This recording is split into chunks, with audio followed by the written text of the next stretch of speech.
My wife spent the night at her ex's party, but when she came home, she was shocked by what I had done. But before we continue, write in the comments which country you're watching this from and how old you are. Enjoy listening. My name is Robert. I'm 47 years old. For the past 12 years, I've been working as a shift commander at the Phoenix Fire Department. Throughout my career, I've pulled people from burning buildings, risked my life in the most dangerous situations, and thought I knew how to handle any crisis. But no one prepared me for the destruction of my family. My wife's name is Jessica. We met when she was 22 and I was 32. She had just graduated from college and got a job at an advertising agency. She was bright, ambitious, full of ideas. I was already established, had my own apartment, and a clear understanding of what I wanted from life. The age difference seemed like a plus to her back then. "You're a real man, not a boy," she used to say. We set up house in Scottsdale, a 4-bedroom house with a view of the desert mountains and a 2-car garage. On weekends, I'd tinker with my old Mustang that I was trying to restore, while Jessica handled the household tasks. When our son Tyler was born, she left work of her own accord. She said she wanted to be there during the most important years. I respected that choice. But when Tyler turned 16, Jessica started changing. She said she felt lost, that her life was passing her by. At first, it was small things. She registered on Facebook, started messaging college classmates. She could sit on her phone for 2 hours, laughing at something I couldn't see. When I asked who she was talking to, she'd brush it off. Just chatting, nothing special. Then came the self-care. She joined a gym she'd previously avoided, started going there almost every day. Lost nearly 20 pounds, updated her wardrobe, even put on makeup before going to the store. When I said she looked great, she replied, "I want to feel alive again." It wasn't bad, no, not bad, but something was off. Our evenings became empty. She barely sat with me anymore, increasingly went out somewhere, and when she was home, she mostly stayed silent. Conversations became formal, as if we were neighbors, not spouses. On one Tuesday, I came home after a tough shift. We'd been fighting a warehouse fire for 6 hours. I was covered in soot, wanted nothing but a shower and quiet. But Jessica was standing in front of the bedroom mirror, made up, in a dress I'd never seen before. I asked where she was going. "Girls' night with Ashley and Rebecca, I told you." No, she hadn't told me, but I didn't argue. While she was getting ready, she didn't even kiss me goodbye. She just left, as if rushing to someone who was waiting. The next morning, while she was sleeping, I decided to clean her car, just out of habit. We used to clean up together before. I was cleaning the floor mats when I found a business card under the seat. Blake Torres, personal trainer, call anytime. On the back was a phone number written by hand. I went cold. Jessica had never mentioned having a personal trainer, especially one who suggested calling anytime. The name seemed familiar, and suddenly I remembered she had once mentioned Blake, an ex-boyfriend from college. They apparently broke up right before we met. "Rob, what are you rummaging around for?" Jessica shouted from the kitchen. "Just cleaning the car. It got a bit dusty," I replied. I slipped the card into my pocket and went into the house. Jessica was wearing my old fire department t-shirt, looking particularly homey in it. She was making coffee and pretending nothing had happened. I laid out a couple of old receipts and a lipstick. "This is a new shade," I said. "Yeah, Ashley recommended it. Says it suits me." Ashley, the universal excuse. Everything lately was from Ashley: purchases, hairstyles, and excuses for night trips. A couple of hours later, she left again, and for the first time in 15 years of marriage, I picked up her phone. She'd left it at home, charging in the kitchen. I'm not proud of this, but I couldn't live with doubt anymore. I scrolled through messages: sister, friends, accountant from her new part-time job. Everything seemed calm. But one contact caught my eye. B. The messages went back weeks, flirting, hints, and a phrase I read 3 times. Robert's on shift tonight, whole night free. Finally, I closed the phone and understood she was using my shifts to meet her ex. The whole rest of the day I walked around in a fog. The business card seemed to burn my pocket, and those messages from the phone spun in my head like the flashing lights on a fire truck. I no longer doubted she had betrayed me, consciously, coldly, calculating everything in advance. When Jessica came home for dinner, she was glowing. Rosy cheeks, hair styled, in workout clothes but with perfume. After training, she would have said. Only now I knew exactly which trainer she meant. "How was it?" I asked, keeping my voice steady. "Great," she answered without pause. "Ashley and I tried new Pilates downtown." "Where exactly?" For a second, her gaze darted away. "On 5th Street, you don't know it. Small studio there." But I knew. We'd responded to a call on that street a month ago. The whole block was office buildings, no studios, no yoga, not even a gym. I silently nodded, just filed away another lie. That night, when she fell asleep, I went to the garage, opened a beer, took out the business card and stared at the numbers for a long time, 10 digits behind which my family was destroyed. At 6 a.m., I called. "Blake Torres, personal trainer," came a cheerful voice. "This is Robert, Jessica's husband." A long pause, as if the person on the other end suddenly realized he'd walked into a scenario he wasn't prepared for. "I didn't know she was married." "Now you do. Listen carefully. If I see your name in her phone again, the conversation won't be over the phone." I hung up. I didn't make scenes, didn't shout, didn't accuse. I just drew a line.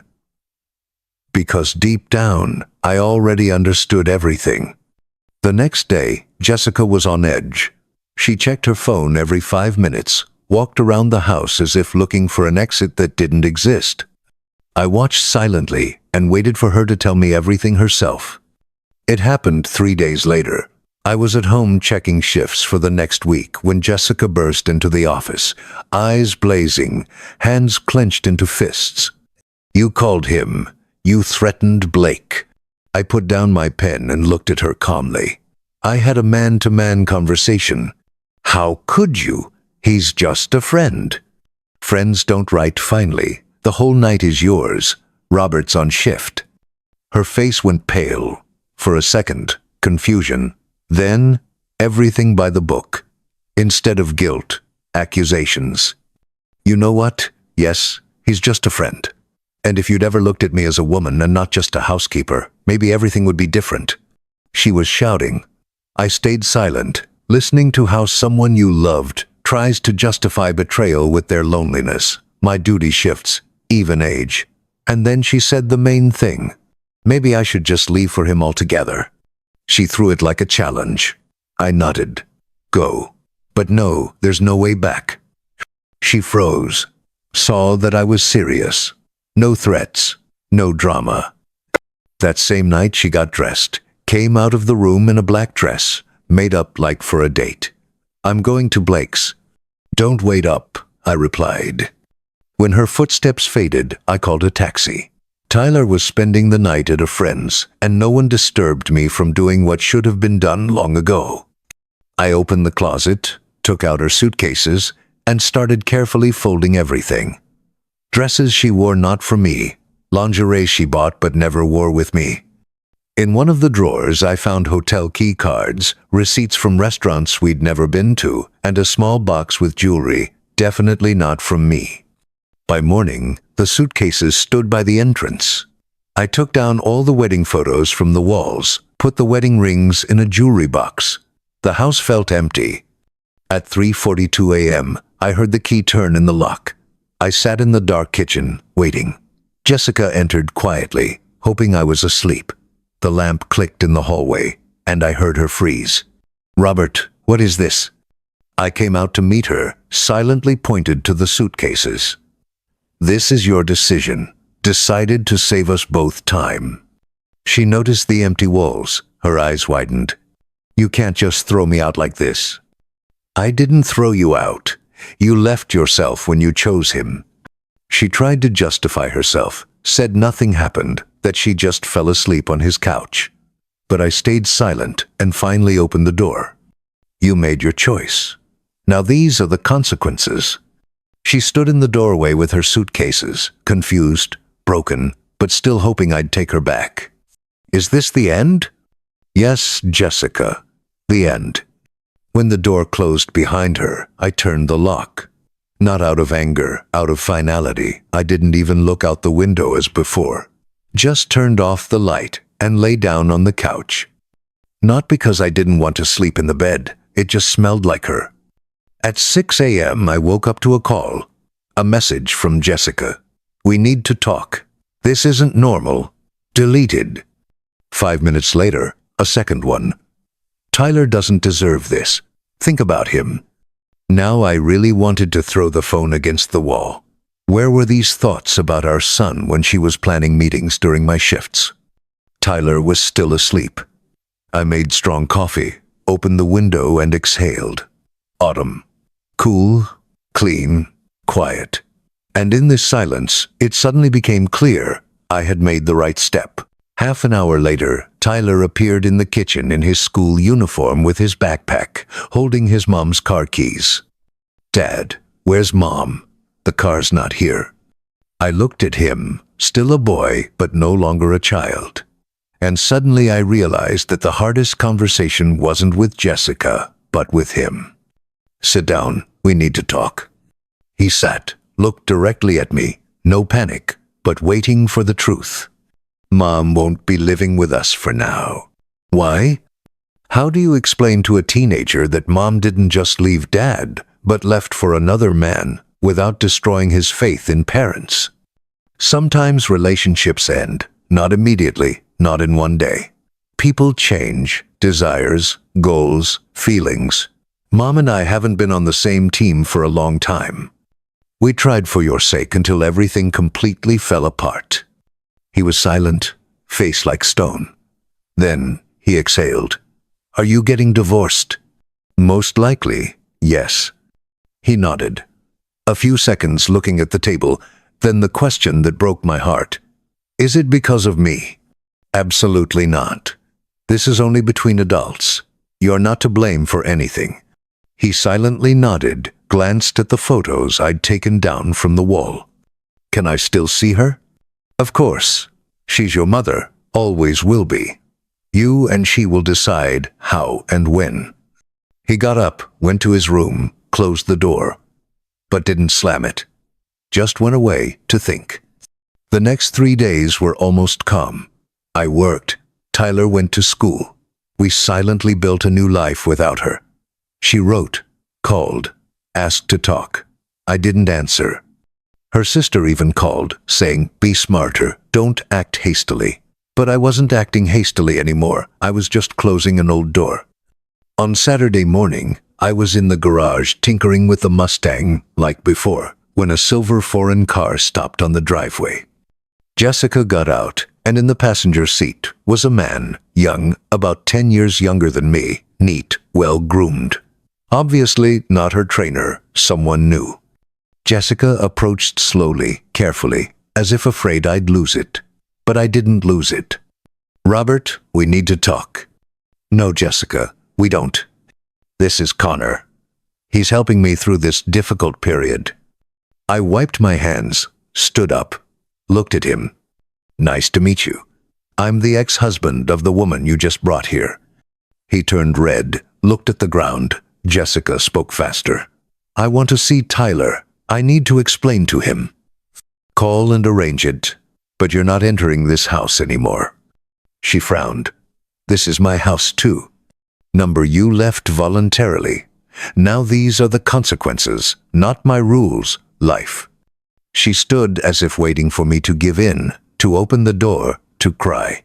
But I just went back to the car, because I knew if I gave her even a crack, she'd come in again. A few days after this scene at the garage, I stayed late at the station. In the evening, Captain Rodriguez approached me. "Robert, there's a woman here for you, says it's important business." I went to the reception. A woman about 30 stood there, restrained, neat, in a business suit. Nerves visible from the doorway, but honest eyes. "Hello, my name is Amanda. I work at County General Hospital. We need to talk. It concerns your wife, well, ex-wife." I raised an eyebrow. "Do you know each other?" She nodded and sat in the reception area. We moved to the break room, sat at the table where we usually drink tea after shifts. I was that same friend she was always using as cover. Amanda, Ashley, fitness. It was all made up. She used my name when meeting with others. And I found out about this from a mutual acquaintance quite recently. "I'm very sorry my name was used for such purposes." She spoke calmly, without drama, just human to human. And suddenly this simple apology got to me deeply, because there was no falseness in her, only sincerity and respect. We talked for almost an hour about divorces, about betrayal, about how sometimes people destroy themselves and others simply because they're afraid to grow up. When she was leaving, she left her card. "If it's ever hard, just write. No obligations." I wrote 3 weeks later. The first coffee with Amanda lasted 3 hours. She turned out to be divorced. Her husband had gambled away everything they'd saved, including her parents' apartment. We both understood what it meant to be left in ruins and gather yourself piece by piece. And we didn't complain. A month later, I introduced her to Tyler. He came out of his room after dinner, shook her hand, and then said, "Dad, she's normal. Not crazy like Mom at the end." I didn't laugh, but inside it got warmer. Tyler started seeing a psychologist. He suggested it himself. The psychologist later told me, "You gave him stability in chaos. That's huge support. He'll understand that later." Jessica and I barely communicated, only about our son, cold, short, businesslike. Connor, apparently, left after 2 months. After him was someone else for 6 weeks, then another. I wasn't following, but I knew. She didn't know what she wanted, was looking not for a person but for a hole to fill her emptiness. Once Amanda asked, "Do you feel sorry for her?" I thought about it. Sometimes. She destroyed a good life for something fleeting, but that's her choice.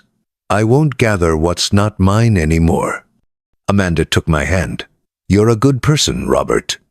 I'm learning to be one, now for the first time, really.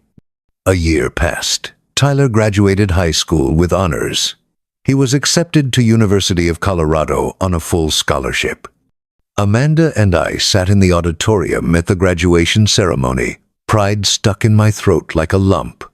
A little ways off, Jessica sat alone, aged, tired, emanating emptiness. After the ceremony, Tyler hugged us both. "Thank you for not making me choose. That would have been worst of all." "You'll figure out who and how to love yourself," I replied. "The main thing is that there's no anger in you." He nodded. He'd become an adult, not by passport, by his look. This was no longer the boy whose mom had betrayed him. This was a young man who understood what boundaries and dignity meant. At the exit, Jessica approached me. "Can we talk for a couple of words?" Amanda gently nodded and stepped aside. "You look happy," Jessica said, glancing toward Amanda. "I am, for the first time in many years." She was silent for a long time, then exhaled. "I need to apologize. Not via WhatsApp, not between the lines, for real.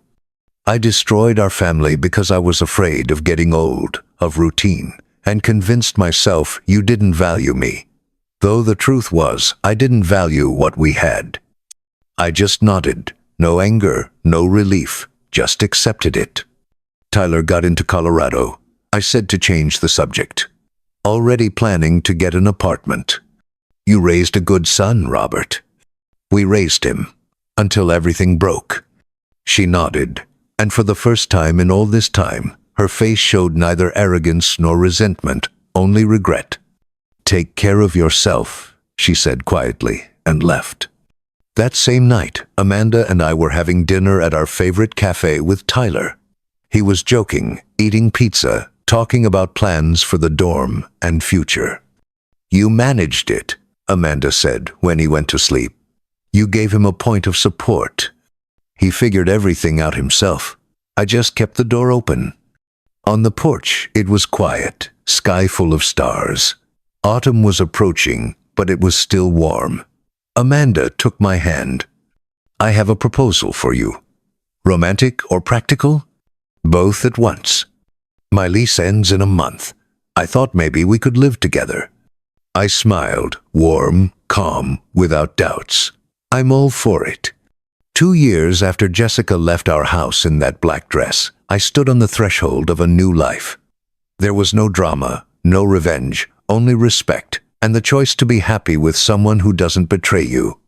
The betrayal that almost destroyed me turned out to be the beginning of the best period of my life. I didn't seek revenge. I didn't become bitter. I survived and built something new, on honesty, on trust, and on the fact that respect isn't negotiable. Either it exists or it doesn't. Now it exists. Thanks for reading. If this story touched you, please support with a like and subscribe. And don't forget to write in the comments where you're from and how old you are. We're very interested to know.